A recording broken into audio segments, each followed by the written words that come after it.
I had just gotten out of the Marines. I had no idea what I wanted to do with my life, but since I was a kid, I wanted to be an actor. And I'm leaving a bar. I'm going home back to mom's. And who do I run into but a guy named Irving Lee? I have no money. I like to study. You know what he suggested? I should go to HB Studios and offer my services in exchange for classes. It changed everything for me. Today, I would really love to talk about how we actually got here, because you and I, we're in LA now, but this wasn't necessarily the journey that we had.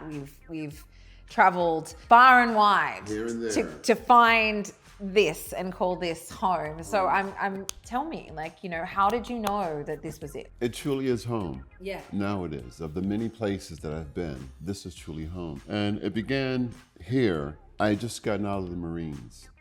I had no idea what I wanted to do with my life, but since I was a kid, I wanted to be an actor. So my mom is on 139th and Riverside, and I'm leaving a bar that's no longer there called Dolls something. I'm going home back to mom's. And who do I run into but a guy named Irving Lee, who was on the soap opera The Edge of Night. Oh, wow. And I'm good for pulling guys or anyone over and say, hey, you know, blah, blah, having a conversation. I says to this guy, I would like to be an actor. I have no money. I like to study. You know what he suggested? I should go to HB Studios and offer my services in exchange for classes. It changed everything for me. Because through that, I took dance classes. I studied with Ed Morehouse, William Hickey, Uta Hagen. I took ballet. When my mom put me in ballet classes when I was a kid, I had to drop out because all my neighborhood friends teased me. But as a Marine, I felt free enough to take any kind of class I felt like. So from the ballet classes and all the other acting classes, I started to branch out and took some other training. And I took a 2-year Meisner program. The first year was in New York, and the second year would end here in California. And I thought that was my way out. I was hanging out at various places with various people. Studio 54 was one of the places. And too caught up in the nightlife. This was my way out of New York City. So I figured I'd take this training, do the first year in New York, and during the break of that, I went to Paris, I went to London, and I said, absolutely, it's time to not go back to New York and live. And I went to California. The first thing that made me stay was it was 10 degrees below zero in New York City. In California, it was 74, 75. It was the dead of winter. And I said, I'm gonna stay. Had no car, didn't have a driver's license at the time. And I stayed and I started, my first home was in West Hollywood, 1305 North Laurel. And it was actually John Garfield's old apartment. It was a studio. And it was the front entrance, and I had a nice little window. And from that, I stayed there for 3 years, and then moved around to different places. Yeah. And from that became home. I love that. As you're saying it, I'm picturing all these little sort of pockets that, you know, that of places and stuff like that. I love that you're talking like LA at that time. And yeah, it was a very different time a little later. But for me, it was, you know, I think I actually got my first visa when I was 20. And I was, that would have been 2005. So just, because I only graduated 2002. 2005. So you got here when? Like, yeah, so I'm pretty sure it was like end of 2004 to 2005 was kind of like this window that I first moved in, because I got my work visa, which is the O1 work visa, which is like this visa for extraordinary ability kids. And I got that because I was talking about all the different careers. So I was a dancer on the movie Son of the Mask. Oh, no kidding. I remember talking to you about that before. And then, so when I got my visa, I landed here, and I don't know if I was ready for LA or LA wasn't ready for me. So, you know, I love that you were talking about the nightlife. I was a party kid. Celebrities for parents. I was just like, yeah, like let me loose in Hollywood, which was never a good idea. And it was not a good idea. And so after about 12 months, you know, I do remember a very dear friend of mine looking at me very hopefully and saying, you need to go home. You were not ready. You need to like go home back to Australia and sort yourself out. And so I did, you know, I did. I actually went home and I realized that I was somehow thought I was gonna I met this random guy and I was gonna get married when I was here. And I was like, it was absolute mess. So when I got on that plane and I landed myself back home, I almost regrounded myself in a way that I didn't think that I would, but I knew that there was an affinity with the States. So then the next time I came overseas, a couple of years later, and I actually did a trip around the world because my girlfriend and I were supposed to go on this round Europe and then drive across the States by ourselves. And she ended up pulling out of the trip. And then I looked at my family and said, well, I'm still going to go. Of course. So yeah, Absolutely. that's who I am. So I got on the plane and I went all around Europe. I went, London and Amsterdam and Vienna and Berlin and Venice and Rome. And from there came across to New York. And then I spent Christmas in New York. And this was actually the start of my New York affair, I would say. I ended up driving all the way across the country in a Toyota Prius in the middle of winter, which can I tell you was... Very nice. I got you.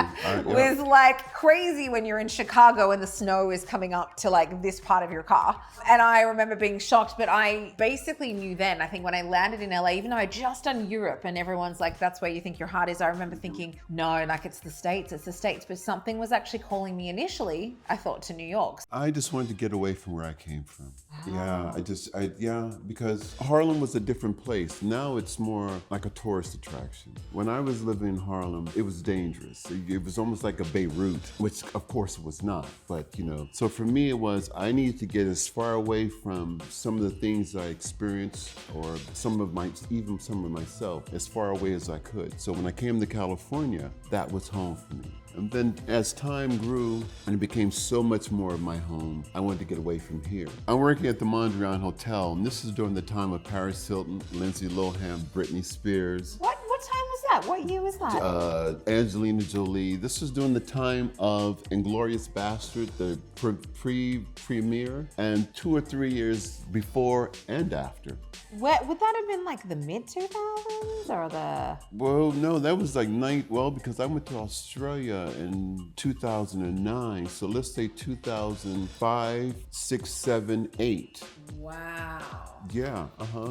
That would have been literally a crossover for you and I. You realize that either. No kidding. You were hanging out there. Oh my gosh. I know. Listen. With all that going on, and I was part of the night, I was responsible for the night and the children of the night. With enough of that going on, after almost 4 years of that, I said, I need to get away from here. So I ran into a couple of guys, and they were Aussies, and one guy was going back in 2 weeks. And I said, well, I'm going there in about 2 or 3 weeks. I'm at an audition in Surrey Hills, sitting down in this audition. Who would walk into one of the auditions but this guy Dorian? Come on. That's crazy. But I went to Australia because I needed to see these kangaroos hopping about in the wild. I needed to see a wombat, a kookaburra, a huntsman spider, a cane toad. I love that you chose to, in order to get away from everything, you chose to go to Australia. And in order for me to get away from Australia, I came to the States. So I know. And they're both similar. They're both so very similar, but they're just so new and fresh. Yeah. I went to go as far away as I could go, but they still spoke English. Yeah. And that 14.5-hour flight really kicked my butt. It does. But I'm willing to do it again. Yeah. And so I got away and I went for 2 weeks and ended up staying a year. And the things that I saw and witnessed, Australia was magical for me. Yeah. I still want to go back, but I had to leave. So after my year, because if you're there beyond your time, every 3 months I had to renew my visa. Well, this is what I'm saying, it's hard, you have an affinity with a place and then you've actually got to prove your worth to live there and be like, that's the hardest thing ever. People have no idea. And it's the paperwork and all Australia, I mean, the States is hard, but Australia is very, very hard. So I know what it's like for people who come here and they can't work and they can barely support themselves. Yeah. How did I do that?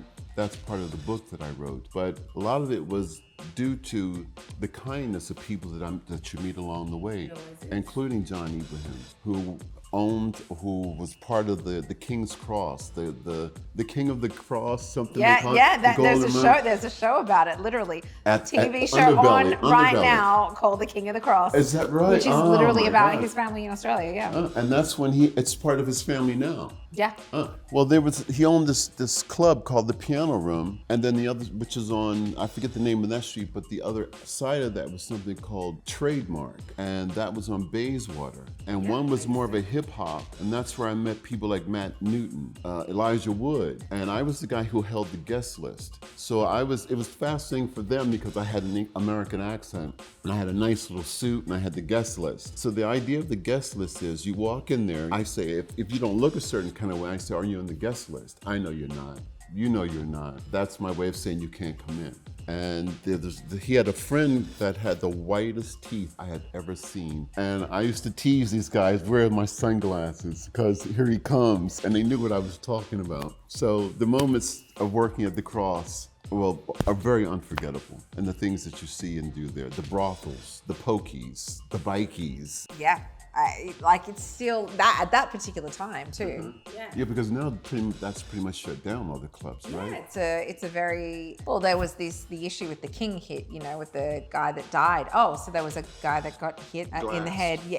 No, just not even glass, just hit in the head, and he died from one single punch. So it was like a whole thing called like this King hit, which funny enough is talking about. And so the Cross, just the nightlife died down, and I mean, because I remember that time, like everything that you're talking about, I was going out there at that time. So where were you in 2000? Well, that's the thing, because remember I was saying to you, I was coming back and forth. So I would be here for 6 months-ish, like usually over the summer. So I'd come back around September and I'd stay till March, April, May kind of thing. And then I go back to the States, and then I'd be living in the States. No. And then I'd come back to Australia. And then, I made the joke that I was living in the endless summer because I would literally not have to deal with the cold for ages, but as much as that's great, that gets, tiring real quick. And that was, like I said, before I won the green card. But I do remember that time period. Living in Newtown. Yes. And is it Rushcutter Bay? Which is right near, Double Bay, yeah. Okay. Yeah. So that's, but yeah, I think it's funny how we have to go on these huge kind of adventures to figure out exactly where, oh my God. And I say this now, especially because my son is now born in LA, and this was where I was married in Santa Barbara, but LA we were married in Santa Barbara, yeah. Literally, the pandemic hit, I chose to stay. And I think that was the clincher for me, like the do or die moment where it's like, are you going to really go with this life here in Los Angeles, or are you going to go home? And, because that's the thing with Aussies. Aussies have a tendency to be like, we'll always go home. And Aussies at home are always like, you can always come home. Why don't you come home? Everything's bad. Come home. Sometimes you hear it and you're like, but this is what we're talking about right now. But this is home.